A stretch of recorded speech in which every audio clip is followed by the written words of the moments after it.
Hello everyone. आज हम start करेंगे मिसकैरेज से। तो अभी मिसकैरेज ये नया टर्म इंट्रोड्यूस किया। इससे पहले हम इसको क्या बोलते थे?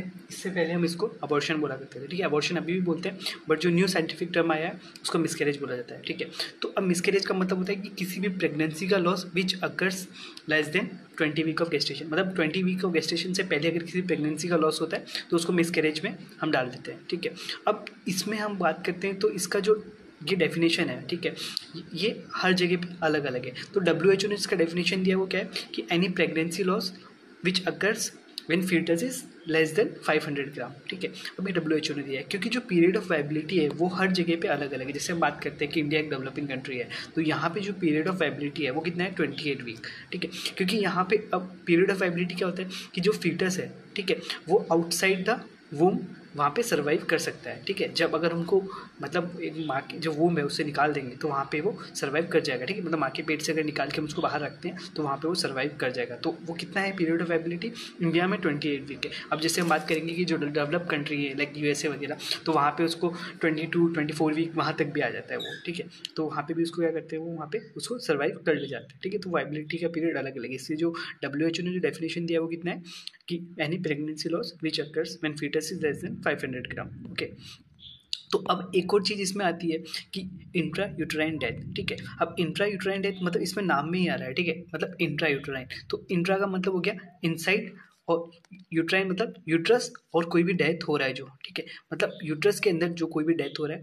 अब इसका इंट्रा यूट्राइन डेथ का डेफिनेशन क्या है? Any pregnancy loss which occurs less than और equal to, sorry, greater than और इक्वल टू 20 वीक। ठीक है, अगर किसी भी प्रेगनेंसी का लॉस होता है, ठीक है, इक्वल टू 20 वीक, मतलब या तो 20 वीक या फिर 20 वीक से ज़्यादा अगर किसी प्रेगनेंसी का लॉस हो रहा है तो उसको हम क्या बोलते हैं? Intra uterine death. ठीक है, अब बात करते हैं कि जो जो साइंस होते हैं, ठीक है, अभी कोई अगर वुमेन हमारे पास आ रही है, ठीक है, तो वो क्या क्या साइंस लेके आती है। तो जैसे कोई हम बात करें कि कोई भी एक वुमेन है, ठीक है, तो अब हमने बात किया कि वो प्रेग्नेंट है, ठीक है, तो वहाँ पे अगर हमारे पास वो इन साइनों के साथ मतलब ये कोई साइंस लेके आती है तो वहाँ पे हम बात कर सकते हैं कि वहाँ पे क्या हो रहा है? मिसकैरेज हो रहा है। ठीक है, जो फर्स्ट साइन है वो क्या है? Back pain. ठीक है, सेकंड साइन क्या हम बात करते हैं कि जो एक बात करें प्रेग्नेंट वुमेन होती है उसको मॉर्निंग सिकनेस, हम जब बात करते हैं कि नोजिया वोमिटिंग की जो थोड़ी ये सिम्टम उसको बढ़ जाते हैं। ठीक है, क्यों बढ़ते हैं? क्योंकि बीटा HCG होता है, वो इन सब चीज़ों को ट्रिगर करता है। ठीक है, अब ये वाले जो मॉर्निंग सिकनेस साइंस हैं, ठीक है, कि सडनली डिसअपियर हो जाते हैं। ठीक है,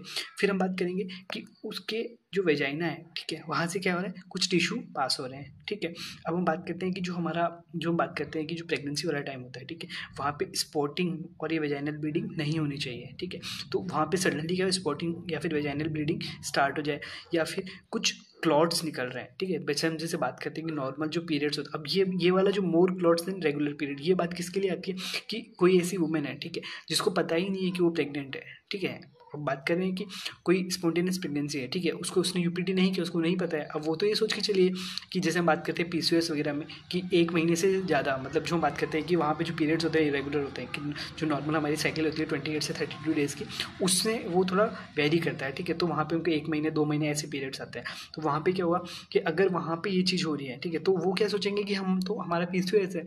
अगर वो वुमेन अगर PCOS जिस वुमेन की वो अगर प्रेग्नेंट होती है, तो हम बात करें कि वो वुमेन क्या सोचेगी कि मेरा तो ऐसा नॉर्मल है। बट हम जब उसका पीरियड आएगा तो वहाँ पे जब हम बात करेंगे जो जो वेजाइनल फ्लो आया है, ठीक है, जो मेंस्ट्रुअल साइकिल जब हुआ है तो वहाँ पे जो मेंस्ट्रुएशन हुआ तो वहाँ पे जो क्लॉट्स आ रहे हैं, ठीक है, वो कुछ ज़्यादा क्लॉट्स आने लगते हैं। तो वहाँ पे भी ये साइन है मिसकैरेज का। ठीक है, अब फिर बात करते हैं कि जो मिसकैरेज या फिर अबॉर्शन है वो कितने टाइप का होता है। ठीक है, तो मेनली जब हम बात करेंगे तो ये कितने टाइप का है? स्पॉन्टेनियस या फिर इंड्यूस। ठीक है, तो इस इंड्यूस कौन सा होता है? जिसको हम बोलते हैं MTP। ठीक है, मेडिकल टर्मिनेशन ऑफ प्रेगनेंसी। इसका मैंने एक अलग वीडियो बना रखा है, उसमें आप देख सकते हैं। ठीक है, तो अब हम बात करेंगे स्पॉन्टेनियस की। ठीक है, तो उस स्पॉन्टेनियस में आता है एक तो आइसोलेटेड और फिर एक रिकरेंट। ठीक है, तो अब आइसोलेटेड की बात करते हैं। आइसोलेटेड में एक सिंगल एपिसोड होता है अबॉर्शन का। ठीक है, और यहाँ पे इसमें क्या होता है रिकरेंट में? रिकरेंट के अंदर मोर देन 3 एपिसोड्स होते हैं। ठीक है, रिकरेंट में कितने होते हैं? More than 3 episode. ठीक है, रिकरेंट में मोर देन और इक्वल टू 3 एबॉर्शन हो जाते हैं। ठीक है, अब जब हम आइसोलेटेड की बात करते हैं, ठीक है, मतलब जो सिंगल एपिसोड जिसके अंदर हो रहा है, तो उसके कुछ टाइप्स होते हैं। जैसे पहला threatened abortion, inevitable abortion, incomplete abortion, complete abortion और मिस्ड अबॉर्शन। ठीक है, अब जैसे आप इस वाले डायग्राम में देख पा रहे हैं यहाँ पे कि जो थ्रेटेंड वाला होता है, ठीक है, तो ये क्या है अपना? ये अपना फीटस है, डेवलपिंग फीटस है। अब यहाँ पे क्या हुआ? ये डेवलपिंग फीटस है अपना। यहाँ पे क्या हुआ? ब्लड लॉस हुआ, ठीक है, मैं वेजाइनल ब्लीडिंग हुआ, ठीक है, बट ये जो फीटस है, अब आगे इसकी बात थ्रेटन अबॉर्शन की ठीक से बात करेंगे हम। तो जैसे हम देखेंगे कि फीटस इसमें नॉर्मल है, ठीक है। इनएविटेबल में क्या हुआ कि जैसे देख पा रहे हैं यहाँ पे ये पूरा का पूरा फ्लो बाहर निकल रहा है, ठीक है। फिर थर्ड इनकम्प्लीट मिसकैरेज, यहाँ पे देख पा रहे हैं कि फीटल मतलब जो फीटल टिश्यू है, मतलब जो फीटस है वो है ही नहीं। फिर मिस्ड मिसकैरेज, इसकी हम आगे बात करेंगे। नॉर्मली इसके अंदर मिस्ड मिसकैरेज में क्या होता है कि पता ही नहीं लगता है। हम कल तक अगर कोई वुमेन है वो बोल रही है कि हाँ मैं एकदम मेरा सब कुछ ठीक है, ऑल ऑफ सडन क्या होता है जो फीटल हार्ट साउंड है, ठीक है, वो कार्डियक एक्टिविटी है, फीटल कार्डियक एक्टिविटी है, वो सडनली डिसअपियर हो जाती है, तो वहाँ पे मिस्ड मिसकैरेज की बात आती है, ठीक है। तो अब बात करते हैं कि यहाँ पे जो हमने ऊपर जो बात करी कि ठीक है स्पॉन्टेनियस वाला जो हमने बात की, ठीक है, या स्पॉन्टेनियस में भी आइसोलेटेड हो गया, रिकरेंट अबॉर्शन हो गया। तो यहाँ पे जो स्पॉन्टेनियस हमने देखा कि सिंगल एपिसोड ऑफ अबॉर्शन होता है, रिकरेंट में मोर देन और इक्वल टू 3 अबॉर्शंस होते हैं। फिर इसके अंदर हमने थ्रेटेंड की बात की, इनएविटेबल की बात करी सिंगल एपिसोड में, इनकम्प्लीट की बात की, कंप्लीट की बात की, मिस्ड की बात की, ठीक है। इनकी हम फर्दर आगे डिटेल में बात करने वाले हैं। तो यहाँ पे क्या हुआ कि अगर किसी भी अबॉर्शन में लाइक हम बात करें threaten abortion, missed abortion, complete incomplete में अगर सेप्टिक फोकाई प्रेजेंट है, ठीक है, तो उसको हम क्या बोल देंगे सेप्टिक अबॉर्शन। अब इसके हम आगे डिटेल में बात करने वाले हैं, ठीक है। बस हमको इतना याद रखना है अगर किसी भी अबॉर्शन में सेप्टिक फोकाई प्रेजेंट आ रही है तो उसको हम क्या बोलेंगे सेप्टिक अबॉर्शन बोल देंगे, ठीक है। अब हम बात करते हैं आइसोलेटेड अबॉर्शन के बारे में। आइसोलेटेड अबॉर्शन के में क्या होता है, आइसोलेटेड अबॉर्शन में क्या हो रहा है नॉर्मली हमारे, तो जो आइसोलेटेड अबॉर्शन है, ठीक है, आइसोलेटेड अबॉर्शन में क्या होने वाला है कि यहाँ पे हमने बात की सिंगल एपिसोड हो रहा है इसके अंदर, ठीक है। अब सिंगल या फिर रिकरेंट वाला, ठीक है, जैसे हमने ऊपर बात की इसमें आइसोलेटेड में क्या हो रहा है सिंगल एपिसोड हो रहा है, ठीक है। तो जो सिंगल एपिसोड हो रहा है इसके अंदर तो हमने क्या बात की कि इसमें जो मोस्ट कॉमन कॉज है जो आइसोलेटेड अबॉर्शन है जिसमें सिंगल एपिसोड हो रहा है, जिसमें थ्रेटेंड आ रहा है, अपना कंप्लीट इनकम्प्लीट आ रहा है, मिस्ड आ रहा है, ठीक है। तो उसके अंदर क्या होता है ये मोस्ट कॉमन कॉज है किसका, फर्स्ट ट्राइमेस्टर और सेकंड ट्राइमेस्टर के अबॉर्शन का मोस्ट कॉमन कॉज क्या है आइसोलेटेड अबॉर्शन, ठीक है। अब ये किस वजह से होता है क्योंकि इसमें क्रोमोसोमल एनोमली हो जाती है, ठीक है, क्रोमोसोमल एनोमली हो जाती है। अब जब क्रोमोसोमल एनोमली हो रही है तो इसका मोस्ट कॉमन जो होती है वो कौन सी होती है एनिप्लॉइडी, ठीक है। एनिप्लॉइडी मतलब जो हम बात करते हैं जो अपने लाइक जो क्रोमोसोमल नंबर है वो वेरी कर जाते हैं, ठीक है। अब फिर हम बात करते हैं क्या क्या रिस्क फैक्टर्स हैं इसका, ठीक है, मतलब अबॉर्शन के लिए क्या क्या रिस्क फैक्टर्स होते हैं। अगर किसी वुमेन को प्रीवियस हिस्ट्री अबॉर्शन की, ठीक है, किसी वुमेन को प्रीवियस हिस्ट्री अबॉर्शन की तो वहाँ पे हो सकता है, ठीक है। या फिर जो मैटरनल एज है वो ज़्यादा है, जब हम नॉर्मली बात करते हैं कि 35 से ज़्यादा है तो वहाँ पे जो अबॉर्शन के चांसेस थोड़े ज़्यादा होते हैं, ठीक है। या फिर कुछ इन्फेक्शन, अब कौन कौन से इन्फेक्शन है इसकी हम आगे बात करने वाले हैं, ठीक है। तो जो इन्फेक्शंस हैं, ठीक है, यहाँ पे जो इन्फेक्शंस हैं वो क्या करते हैं ये single episode of abortion cause कर सकते हैं, ठीक है। मतलब ये कभी भी रिकरेंट अबॉर्शन कॉज नहीं कर सकते, जो इन्फेक्शन है वो रिकरेंट अबॉर्शन कॉज नहीं कर सकते हैं, इस चीज़ को ध्यान रख लीजिए। अब फिर हम बात करते हैं HIV की, ठीक है। जो हम HIV है, ठीक है, HIV क्या कर सकते हैं वो कभी भी मिसकैरेज कॉज नहीं करेगा, मतलब HIV की वजह से कभी भी अबॉर्शन नहीं होगा। और HIV या मतलब अबॉर्टोजेनिक तो होता नहीं, अबॉर्शन नहीं हो सकता, ना ही वो टेरेटोजेनिक होता है। अब टेरेटोजेनिक क्या होता है, टेरेटोजेनिक में होता है कि जो हमारा जो फीटस है वो डेवलप कर रहा है, ठीक है, यूट्रस के अंदर, तो उसके अंदर टेरेटोजेंस होते हैं, लाइक कभी अल्कोहल की बात करते हैं, कुछ ऐसी ड्रग्स होती हैं, ठीक है, स्मोकिंग वगैरह से क्या होता है जो उसके मतलब उसका जो डेवलपमेंट हो रहा है, उसका फीटस वगैरह जो डेवलप मतलब पूरा लिम्स वगैरह डेवलप हो रहे हैं, ठीक है, तो उनमें क्या होता है उनकी शेप वगैरह थोड़ी चेंज हो जाती है, ठीक है। मतलब हम बात करें तो उसकी फिंगर्स नहीं आएगी, जो उसके लिम्स हैं वो थोड़े मतलब हम बात करें कि उनमें जो फिंगर्स हैं, ठीक है, डिजिट्स वगैरह वो नहीं आएंगे, या फिर अगर फिंगर्स वगैरह आएगी तो वो चिपकी हुई आएंगी, ये सारे मतलब उसके अंदर क्या हो सकता है, इसका मतलब वो टेरेटोजेनिक एक्सपोजर हो गया उसको, ठीक है, रेडिएशन वगैरह जाती हैं। अब फिर हम सिफिलिस की बात करते हैं, ठीक है, सिफिलिस की वजह से भी अबॉर्शन हो सकता है, या फिर कुछ वायरल इन्फेक्शन से होते हैं, ठीक है। कौन कौन से, पर्वो वायरस B19 का इन्फेक्शन को होता है तो वो अबॉर्शन कॉज कर सकता है। जीका वायरस की जैसे हमने कभी अभी बीच में जो जीका वायरस का एक्सपोजर हुआ था केरला वगैरह में, तो वहाँ पे हमने देखा था उसकी वजह से अगर वो किसी प्रेग्नेंट वुमेन को होगा तो वहाँ पे उसका अबॉर्शन के चांसेस काफ़ी ज़्यादा हैं, ठीक है। अब हम बात करते हैं किसकी, थ्रेटेंड अबॉर्शन की। अब ये जो थ्रेटेंड अबॉर्शन है, ठीक है, तो यहाँ पे क्या होता है, ठीक है, मतलब जो अबॉर्शन है थ्रेटेंड हो गया, इनएविटेबल हो गया, मिस्ड हो गया, इनकम्प्लीट हो गया, कंप्लीट हो गया और सेप्टिक हो गया, ठीक है। अब थ्रेटेंड अबॉर्शन की बात करते हैं, ठीक है। अब यहाँ पे क्या होता है ये जो अबॉर्शन का मतलब इसमें क्या होता है जब थ्रेटेंड अबॉर्शन का कोई पेशेंट हमारे पास आ रहा है मतलब उसमें अबॉर्शन का जो प्रोसेस है वो स्टार्ट हो चुका है, ठीक है, बट कोई भी प्रोडक्ट ऑफ कंसेप्शन, अब प्रोडक्ट ऑफ कंसेप्शन का मतलब जो कंसीव किया है किसी वुमेन ने तो उसका जो कंसीव करने का प्रोडक्ट क्या है, अपना फीटस है, फीटस। अब फीटस नॉर्मली उसके अंदर क्या होगा टिश्यूज़ वगैरह प्रेजेंट होते हैं, ठीक है। हमने जो बात करते हैं कि अगर 3 मंथ्स तक भी ठीक है, हम बात करें 3 मंथ्स तक भी जो अपना फीटस होता है वो एक छोटा सा मतलब जो फिंगर के मतलब जितना ही होता है, ठीक है, फिंगर से ज़्यादा बड़ा नहीं होता है, नॉर्मल अपनी अगर इंडेक्स फिंगर है, मिडिल फिंगर की बात, उससे ज़्यादा बड़ा नहीं होता है वो, ठीक है। तो कोई भी प्रोडक्ट ऑफ कंसेप्शन नहीं आता। अब उसके फीटस तो नहीं, बट उसके साथ साथ उसमें प्लेसेंटा वगैरह ये सारी चीज़ें बन जाती है, इसलिए जब हम बात करते हैं उसमें जो फ्लो आता है वो काफ़ी ज़्यादा आता है अगर अबॉर्शन के केसेस में बात करेंगे, ठीक है। तो थ्रेटन्ड अबॉर्शन में क्या होता है कि यहाँ पे जो अबॉर्शन का प्रोसेस है वो स्टार्ट हो चुका है, ठीक है, बट जो पीरियड ऑफ मतलब जो अपना प्रोडक्ट ऑफ कंसेप्शन है वो अभी तक बाहर नहीं आया है, ठीक है। और ये प्रोसेस कैसा होता है, सबसे इंपॉर्टेंट चीज़ इसके अंदर ये जो प्रोसेस होता है वो कैसा होता है, रिवर्सिबल होता है। रिवर्सिबल कब होगा कि यहाँ पे अपना जो प्रोडक्ट ऑफ कंसेप्शन मतलब जो फीटस है वो बाहर नहीं आया है, ठीक है। बट सिर्फ क्या होता है, हम जब बात करते हैं थोड़ा बहुत ब्लीडिंग वगैरह वो सब चीज़ हो सकती है, थोड़ा उसके लाइक एब्डोमिनल पेन वगैरह वो सारी चीज़ हो सकती हैं, ठीक है। तो वहाँ पे क्या प्रोडक्ट ऑफ कंसेप्शन बाहर नहीं आया है तो ये रिवर्सिबल है। अब रिवर्सिबल कैसे कि हम तो उसको ट्रीट कर देंगे, ठीक है। या फिर हम जब बात करते हैं इसमें नॉर्मल हम बात करते हैं प्रोजेस्टेरोन की, प्रोजेस्टेरोन क्या करता है, अपनी जो प्रेगनेंसी उसको मेंटेन करके रखता है। तो अगर प्रोजेस्टेरोन का लेवल कम होगा तो वहाँ पे क्या होगा, वो शेड होने लगेगा, शेड होने के साथ जो प्रोडक्ट ऑफ कंसेप्शन हमारा फीटस है वो बाहर आने लगेगा। तो हम क्या करते हैं वहाँ पे प्रोजेस्टेरोन डाल देते हैं, जैसे प्रोजेस्टेरोन डालेंगे वो वापस से प्रेगनेंसी को होल्ड कर लेगा, ठीक है। अब जो अपने पास जो वुमेन आएगी, ठीक है, तो वो क्या बोलेगी वहाँ पे, मतलब उसे क्या बोलेगी, स्पोर्टिंग पर वेजाइन, मतलब यहाँ पे उसको स्पोर्टिंग देखने को मिलेगी। नॉर्मली स्पोर्टिंग अपनी प्रेगनेंसी में नहीं होती है, यहाँ पे उसको पेन हो भी सकता है नहीं भी हो सकता, ठीक है। अब बट वो एक चीज़ हमको बोलेगी कि ओनली मतलब ब्लड का कुछ ही ड्रॉप आया है, ठीक है, वैसे नहीं कि बहुत अच्छा फ्लो आ गया है, ठीक है, कुछ मतलब बोलेगी थोड़ा बहुत ब्लड के 1-2 ड्रॉप्स मुझे देखने को मिले थे बस, ठीक है, ये समझ में आ गया। अब जब हम उसको एग्जामिन करेंगे, ठीक है, तो एग्जामिन करने पे क्या होगा, जो उसका जो यूट्रस का हाइट होगा, ठीक है, वो पीरियड ऑफ गेस्टेशन के बराबर होगा, ठीक है। जब हम बात करते हैं जो मतलब यूट्रस होता है कि जैसे पहले तो कैसे पेल्विक ऑर्गन रहता है, फिर उसके बाद जैसे जैसे फीटस का डेवलपमेंट होता है, ठीक है, 16 वीक 20 वीक, तो उस 20 वीक से वो कहा जाता है अम्बिलिकस के आसपास आने लगता है, ठीक है। और उसके बाद क्या होता है जो इंटरनल ओएस है, ठीक है, अब इंटरनल ओएस क्या होता है, जो अपनी सर्विक्स होती है, ठीक है, उसकी 2 ओपनिंग होती है, ठीक है, जो बाहर वाली होती है एक्सटर्नल ओएस, अंदर वाली इंटरनल ओएस। तो जो इंटरनल ओएस होता है वो क्या होता है, वो अभी तक क्लोज है, वो खुला नहीं है। अगर इंटरनल ओएस खुल जाता तो सारा का सारा जो प्रोडक्ट ऑफ कंसेप्शन अपना फीटस है वो बाहर ही आ जाता, बट वो बंद है। इस वजह से क्या हुआ कि प्रोडक्ट ऑफ कंसेप्शन अपना मतलब जो फीटस है वो अंदर ही है, वो बाहर नहीं आया है, ठीक है। अब जब हम यूएसजी करेंगे, ठीक है, यूएसजी में सबसे इंपॉर्टेंट जो फाइंडिंग मिलती है क्या है, जो कार्डियक एक्टिविटी है, जो फीटल कार्डियक एक्टिविटी है, ठीक है, मतलब बच्चे की जो धड़कन है वो प्रेजेंट है, तो वो डॉक्टर ने कहा हाँ ठीक है कोई दिक्कत नहीं है, हम आपको ऐसे ऐसे मेडिकली मतलब ये दवाई देते हैं, थोड़ा आपको दिक्कत नहीं है, आप ठीक रहो, ठीक है। तो इसको मैनेज कैसे करते हैं, अब मैनेज करने के लिए क्या करते हैं, अगर कुछ भी हमको बताएगी कोई वुमेन है, ठीक है, तो वो अगर प्रेग्नेंट है, अगर उसमें ऐसा कुछ देखने को मिलता है कि थोड़ा ब्लीडिंग वगैरह होता है, थोड़ा स्टमक पेन होता है, ठीक है, एब्डोमिनल पेन होता है, तो वहाँ पे सबसे पहले क्या वो सोचते हैं अरे यार अबॉर्शन होने वाला है, ठीक है, मतलब बच्चा खराब हो गया। तो वहाँ पे हमको क्या करना है, उस वुमेन को रिश्योर करना है कि भाई कुछ नहीं हुआ है, सब ठीक है, ठीक है।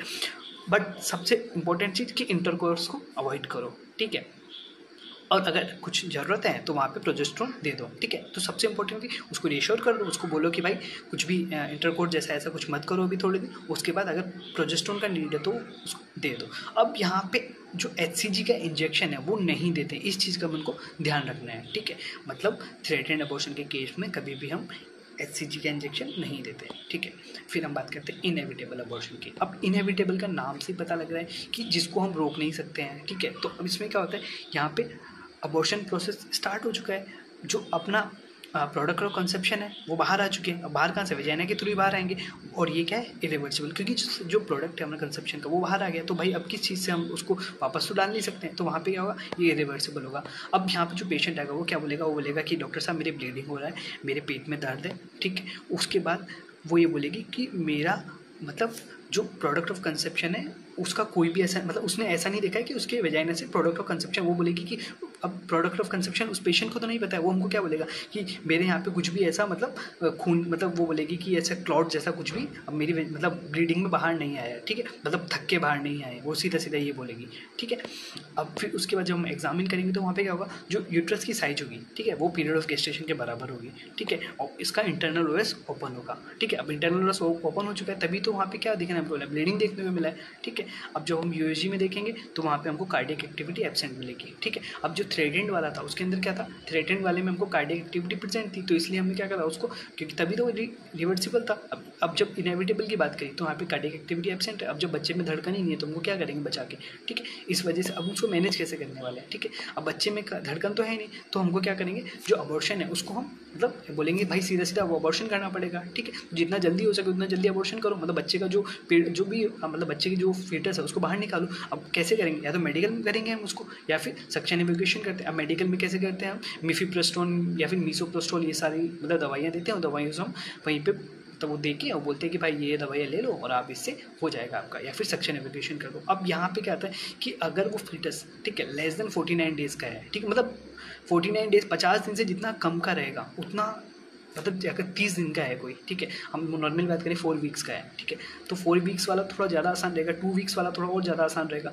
तो जैसे जैसे उसका डेट बढ़ेगा, मतलब 50 दिन तक का है तो वहाँ पे तो मेडिकली उसको मैनेज कर देंगे, दवाइयाँ वगैरह देके हो जाता है। अगर उससे ज़्यादा पे जा रहा है, ठीक है, तो वहाँ पे थोड़ी रिस्क रहती है, क्योंकि प्लासेंटा डेवलप कर जाता है, प्लासेंटा यूट्रस से ज़्यादा अटैच हो जाता है। अब जब ज़्यादा अटैच रहेगा, अगर उसको खींचेंगे तो वहाँ पे उसको ज़्यादा ब्लीडिंग कॉज करेगा, तो इसलिए फिर हमको उसको क्या करना पड़ता है, सर्जरी करनी पड़ेगी। सर्जरी कौन सा, सक्शन एवोल्यूशन, सक्शन लगाते हैं, जो भी मतलब फीटस वगैरह है उसको सक्शन से बाहर निकाल लेते हैं। हाँ, तो अभी हम बात करते हैं इनकम्प्लीट अबॉर्शन के बारे में, ठीक है। तो जो इनकम्प्लीट अबॉर्शन है उसमें क्या होता है कि अबॉर्शन का प्रोसेस है वो बिगिन हुआ है। अबॉर्शन का प्रोसेस मतलब क्या है, मतलब ब्लीडिंग वगैरह स्टार्ट हो चुका है, ठीक है, वहाँ पे क्या होगा है, लेकिन जो प्रोडक्ट ऑफ कंसेप्शन है, ठीक है, मतलब जो फीटस है वो अभी पूरा का पूरा बाहर नहीं आया, मतलब अपनी यूट्रस में कुछ ना कुछ फीटल टिश्यू प्रेजेंट रह गए हैं, ठीक है, तो उसको क्या बोलते हैं, इनकम्प्लीट अबॉर्शन। अब यहाँ पे जो अपना पेशेंट आएगा वो क्या बोलेगा कि डॉक्टर साहब मेरी ब्लीडिंग हो रहा है, मेरे को मतलब पेट में दर्द है, और उसके बाद वो क्या बोलेगा, वो बताएगा कि कुछ दिनों पहले मेरे को क्या हुआ, जो प्रोडक्ट ऑफ कंसेप्शन है उसको तो प्रोडक्ट ऑफ कंसेप्शन होता है, ये हमारा मेडिकल टर्म, वो क्या बोलेगा कि खून के थक्के बाहर आए थे, मेरा ब्लीडिंग हुआ था, ब्लीडिंग में कुछ थक्के बाहर आए थे, ठीक है। अब जब हम एग्जामिन करेंगे तो वहाँ पे क्या होगा, जो हाइट ऑफ यूट्रस होगा, ठीक है, वो पीरियड ऑफ गेस्टेशन से कम होगा, क्योंकि प्रोडक्ट ऑफ मतलब जो हमारा फीटस है वो बाहर निकल चुका है। अब फीटस जब बाहर निकल गया, फीटस के साथ साथ क्या अपना प्लेसेंटा भी है, अपना एम्नियोटिक फ्लूइड भी है, तो जो एम्नियोटिक फ्लूइड वगैरह वो सब बाहर निकल गया, तो अपना जो यूट्रस का साइज थोड़ा कम हो जाएगा। इस वजह से जो हाइट ऑफ यूट्रस रहेगा, जो नॉर्मली अगर हम बात करें 20 वीक अगर गेस्टेशन है, अगर जब हम देखेंगे उस वुमेन में तो वहाँ पे हमको दिखेगा कि वो 12 वीक्स पे ही आ गया है, ठीक है। तो जो हाइट ऑफ यूट्रस रहेगा वो पीरियड ऑफ गेस्टेशन से थोड़ा कम रहेगा, और इंटरनल वेल्स ओपन रहेगा, तभी तो वो सारा का सारा प्रोडक्ट कंसेप्शन बाहर आया है, ठीक है। और मतलब जब हम एग्जामिन करेंगे तो हमको दिख रहा होगा कि कुछ टिश्यू है ना, वो हमको अपने सर्विक्स के आसपास दिख जाएंगे, या फिर वेजाइना में कुछ टिश्यूज हमको प्रेजेंट मिल जाएंगे, फीटल टिश्यू अपने वेजाइना में प्रेजेंट मिल जाएंगे हमको, ठीक है। अब जब यूएसजी देखेंगे तो यहाँ पे क्या देखेंगे, जो यूट्रस है वहाँ पे इनकम्प्लीट प्रोडक्ट ऑफ कंसेप्शन, मतलब कुछ टिश्यू हमको देखने को मिलेंगे, ठीक है।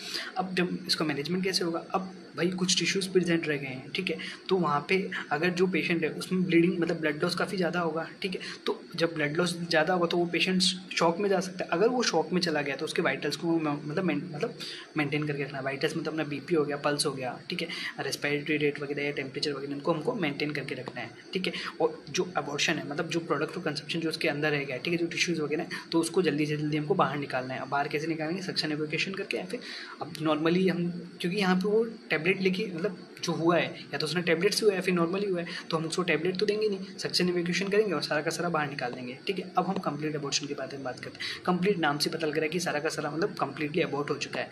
यहाँ पे जो पूरा का पूरा प्रोसेस है अबॉर्शन का वो अपने आप से पूरा हो गया है, ठीक है। अब पेशेंट क्या बोलेगा, मेरे को ब्लीडिंग हुआ था और जो भी मतलब प्रोडक्ट ऑफ कंसेप्शन है वो एक्सपेल्ड हो गया। अब वो तो मतलब सीधा सीधा बहुत सारे क्लॉट वगैरह बाहर निकले थे मेरा जब ब्लीडिंग हुआ था उसमें, ठीक है, और अभी उसको कोई मतलब मुझे अभी कोई ब्लीडिंग नहीं हो रहा है, ठीक है। जब हम उसको एग्जामिन करेंगे तो एग्जामिनेशन में क्या देखने को मिलेगा, जो हाइट ऑफ यूट्रस है वो पीरियड ऑफ गेस्टेशन से थोड़ा कम मिलेगा हमको, ठीक है, क्योंकि सारा का सारा तो बाहर निकल ही गया है, ठीक है। इंटरनल वेस बंद, अब ये सबसे इंपॉर्टेंट है, इंटरनल वेस क्लोज है क्योंकि सारा का सारा बाहर निकल गया, उसके बाद जो भी था सब बाहर निकल गया, इंटरनल वेस अपने आप बंद हो गया, तभी तो उसको ब्लीडिंग करंट ये देखा ना, कोई भी करंट ब्लीडिंग उसको अभी नहीं है, नो करंट ब्लीडिंग, ठीक है, ये इंपॉर्टेंट है यहाँ पे, तभी तो इंटरनल क्योंकि इंटरनल से बंद है, कहाँ से ब्लीडिंग होगा उसको।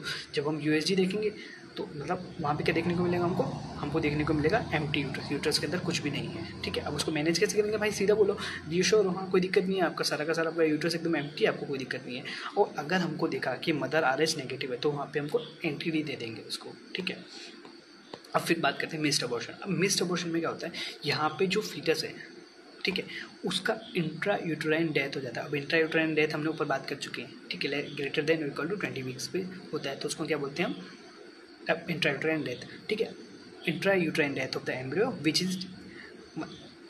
Is then passively retain inside the uterus, मतलब पहले वहाँ पे वो फीटस था बट अभी वो नहीं है, ठीक है, मतलब उसका डेथ हो चुका है। अब डेथ होने का मतलब सीधा सीधा फीटल कार्डियक एक्टिविटी एब्सेंट है, ठीक है, मतलब वहाँ पे कोई भी एक्टिविटी प्रेजेंट नहीं है। 10 दिन पहले हमने देखा था उस वुमेन को कि वहाँ पे फीटल हार्ट साउंड प्रेजेंट थे, मतलब फीटल कार्डियक एक्टिविटी प्रेजेंट थी, बट अभी जो हमारे पास वो वुमेन आई है हमको नहीं देखने को मिला है वो, ठीक है। तो अब यहाँ पे हम किससे पता लगाते हैं, हम ऐसे तो पता लगा नहीं सकते हैं, ठीक है। यूपीटी करेंगे तो पॉजिटिव आएगा क्योंकि एससीजी प्रेजेंट है अपनी बॉडी के अंदर। तो अब जब हम देखेंगे तो वहाँ पे कैसे पता लगेगा, यूएसजी बेस्ड है। यूएसजी में जब देखेंगे तो वहाँ पे फीटल कार्डियक एक्टिविटी एब्सेंट देखने को मिलेगी, तो हम देख लेंगे हाँ भाई ठीक है, यहाँ पे कुछ भी नहीं है। अब यहाँ पे जो पेशेंट क्या बताएगा कि उसको कोई भी सिम्टम्स नहीं आते, इसके अंदर कोई भी सिम्टम्स नहीं आते हैं, ठीक है, अबॉर्शन के कोई भी सिम्टम्स नहीं देखने को मिलेंगे यहाँ पे। अगर कुछ कंडीशंस में ज़्यादा ब्राउन डिस्चार्ज देखने को मिल जाता है, ठीक है, जब अगर ज़्यादा दिन हो जाते हैं तब नॉर्मली देखने को नहीं मिलता है।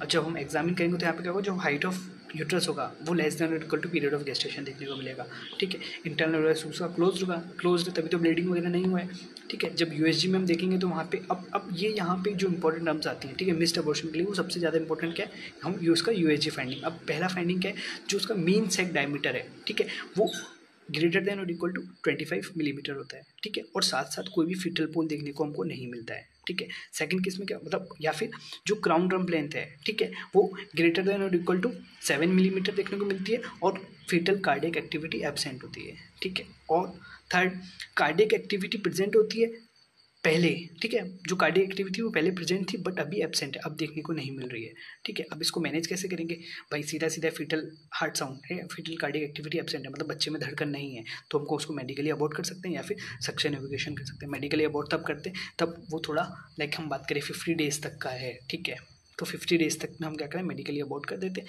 और 50 डेज से ज़्यादा है तो वहाँ पे हम सक्शन एवैक्यूएट करते हैं, क्योंकि वहाँ पे हम बात करते तो हैवी ब्लीडिंग लॉस के मतलब हैवी ब्लीडिंग के चांसेस ज़्यादा रहते हैं, ठीक है। अब फिर हम बात करते हैं सेप्टिक अबॉर्शन। अब जो सेप्टिक अबॉर्शन है इसमें क्या होता है कि कोई भी ऊपर का अबॉर्शन, जैसे मिस्ड अबॉर्शन हो गया, इनकम्प्लीट हो गया, कंप्लीट हो गया, उस अबॉर्शन के साथ साथ वहाँ पे सेप्टिक फोकाई प्रेजेंट है, ठीक है, तो उस अबॉर्शन को हम क्या बोलते हैं, सेप्टिक अबॉर्शन, ठीक है। अब यहाँ पे क्या क्या सिम्टम देखने को मिलेंगे, जो हमारे पास वुमेन आएगी उसको फीवर वगैरह है, क्योंकि वहाँ पे सेप्सिस होने के चांसेस हैं, ठीक है, मतलब वो ब्लड में इन्फेक्शन हो रहा है, ठीक है, तो फीवर होगा, चिल्स होगा, एब्डोमिनल पेन, पेट में दर्द होगा, डायरिया, वोमिटिंग, ये सब देखने को मिल सकते हैं, क्योंकि वहाँ पे बैक्टीरियल ग्रोथ हो रही है, ठीक है। प्यूरुलेंट वेजाइनल डिस्चार्ज, प्यूरुलेंट मतलब जो वेजाइनल डिस्चार्ज होगा उसमें थोड़ा मतलब स्मेली वेजाइनल डिस्चार्ज होगा, या फिर अगर वो पेशेंट शॉक में चला गया, ठीक है, तो मतलब टॉक्सिक शॉक सिंड्रोम हो सकता है उसको, ठीक है। क्योंकि टॉक्सिक शॉक सिंड्रोम क्योंकि जो बैक्टीरिया है वो अपने जो क्या करेंगे, जो वो टॉक्सिन्स रिलीज करेंगे, उसकी वजह से उसको टॉक्सिक शॉक सिंड्रोम हो सकता है, ठीक है।